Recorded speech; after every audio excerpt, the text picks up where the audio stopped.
didn't mean to. I'm sorry.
Should have known it when we found you snoring next to Lupino's corpse.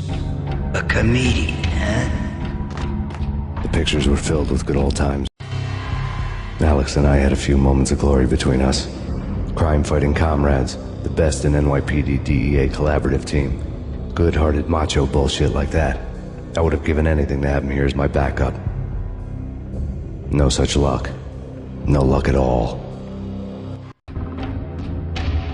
Michelle looked at me from the Payne family. Happiness captured in a Polaroid moment. I had thought it would last forever, till death do us part. I didn't want to think about it. As long as I didn't, it could never happen. But I had broken my own rule. The thought had already slipped in. Fear was rusty needles poking at my brain. Cold and scaly, it slithered down my chest.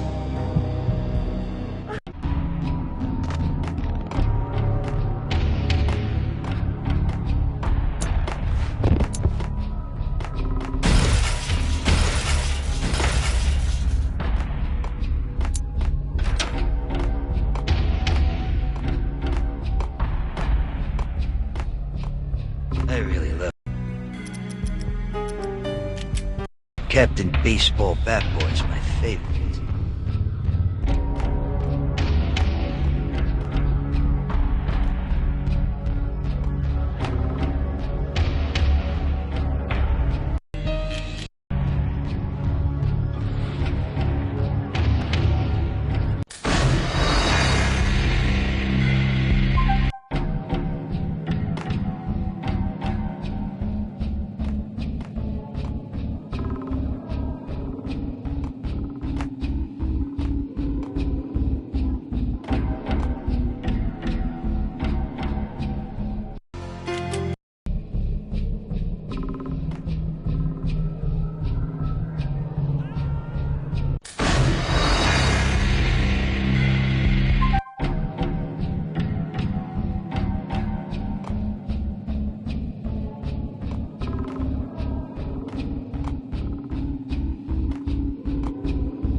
No, please God, no.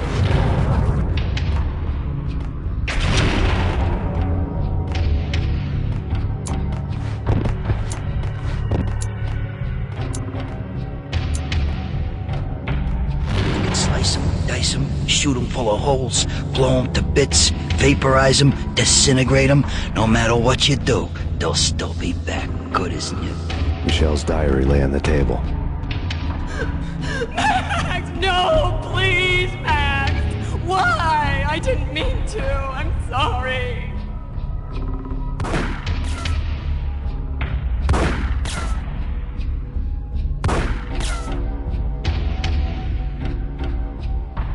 Murderer! You killed her! Nothing like that ever happens in the real world.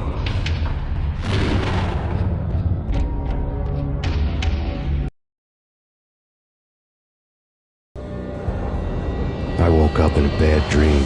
My head felt 2 sizes too small for my brain. Max Payne. I envy your name. And the killer was smiling. Pleased to meet you. I'm Frankie the Bat Niagara. Niagara, as in you cry a lot? He had a baseball bat and I was tied to a chair. Pissing him off was the smart thing to do.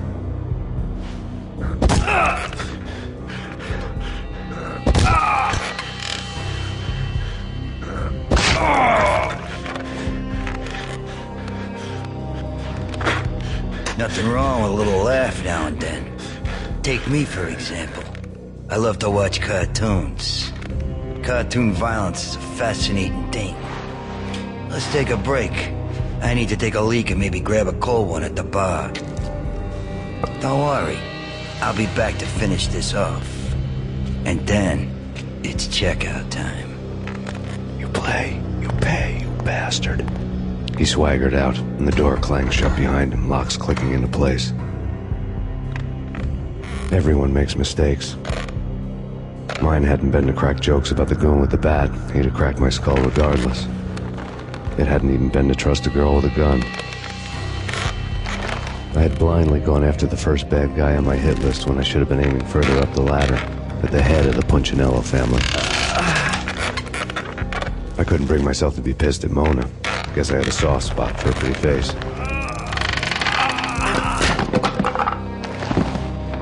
But when somebody decides to play baseball with your head, you tend to get sore. They had dragged me back to the basement of Lupino's hotel. I was beaten, bruised, and blue. I felt like the chair I had broken to get free.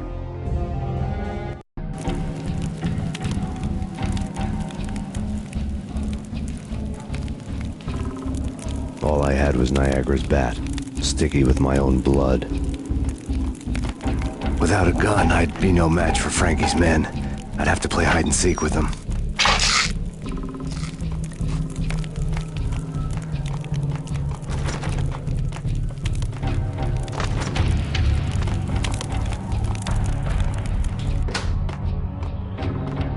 It's Frankie's turn. What the?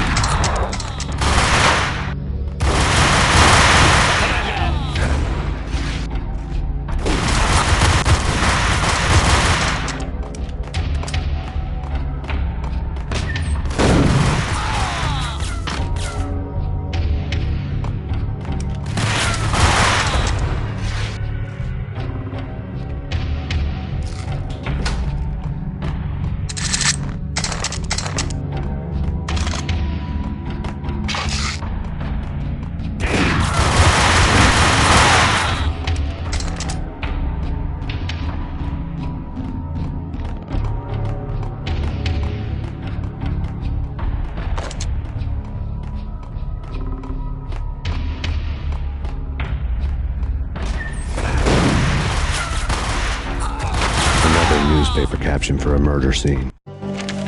Frankie had left his calling card, a Captain Baseball Bat Boy strip, next to a sewer passage filled with bodies. You'd better not mess with Captain Baseball Bat Boy. Even my arch enemy, Bicycle Helmet Girl, swoons at the sight of me. Aha! There were enough corpses to put a mass murderer to shame.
Things were fast going from bad to worse. The men in blue had come and gone. They had decorated the place with chalk outlines and tied it together with yellow tape. The cops who had stayed behind were dead. Frankie, his boys, and I had the place all for ourselves. Just forget about it. Just forget about it. Hey, just forget about it. That crazy witch, you should have heard her. She was a real scream when the boys caught her trying to cap the Don. Oh, that's friggin' bad. To the trio? That's even worse than what Frankie's doing to that poor bastard downstairs. She's gonna take a long time to die. The mobster muscle on the phone was talking about Mona. Punchinello's trio were nothing but bad news. All evidence that Punchinello didn't like me much.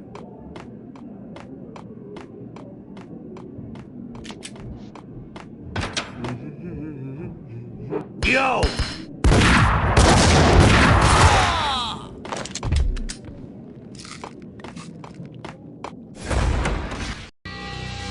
The hotel bar was fast developing quite a history. True to his words, Frankie was there, having a beer. Jesus Christ. How the hell did you get loose? Got bored waiting. Thought, what the hell, we could just as well finish this here. Fine by me. This motel is just as bad.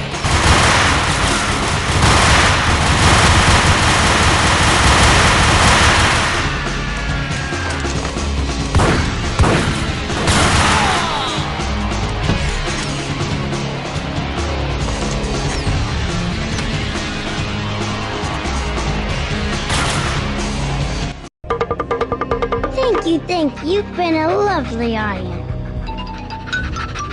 Had enough? I don't play with girls anyway. Unfair! I spotted the tail as soon as I left the hotel. A big black Mercedes. I'd seen the car before. That time it had heralded impressive explosions. Vladimir was back. Bang! You're dead, Max Payne. I might have laughed if I remembered how. What's this supposed to be? Cops and robbers? Look, you want something with me? Get in line. Peace, man. Relax. You know you are a real news item. Armed and dangerous. I am going to make you an offer you can't refuse. I've always wanted to say that. It's a bum rap. I've been framed. That's a moot point. Whatever you did or did not do, I'm sure you had good reason for doing it. Want to hear me out? I'm listening.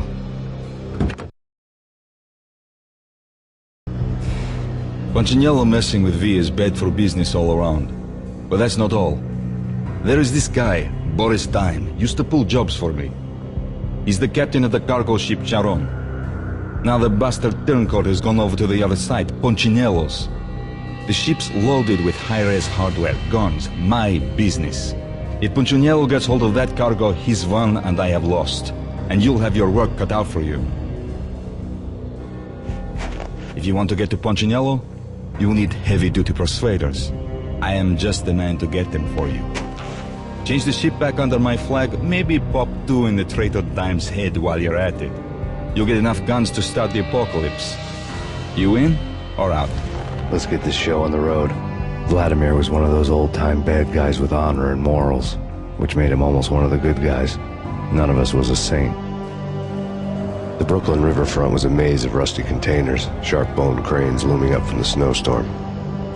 On a night like this, you couldn't help but think of the dark army of dead men sleeping with the fishes, cement shoes and lime. No Minotaur lurked in this labyrinth, but somewhere out there, on the clanking deck of his cargo freighter, was waiting.